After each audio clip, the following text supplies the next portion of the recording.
अरे भैया की सेटिंग हो गई, चेहरे पे नई रौनक हो गई। कल तक थे भैया अकेले अकेले, आज उनकी दुनिया रंगीन हो गई।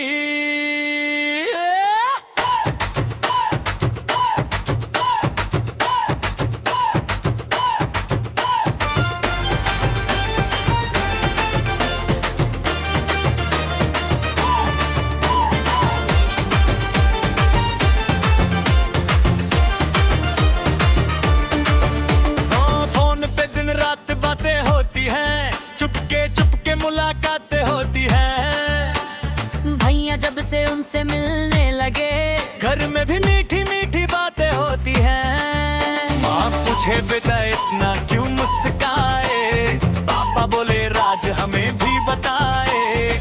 भैया बोले कुछ भी तो नहीं है, मोबाइल देखे और शर्मा जाए। भैया की सेटिंग हो गई,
साथी रोलो।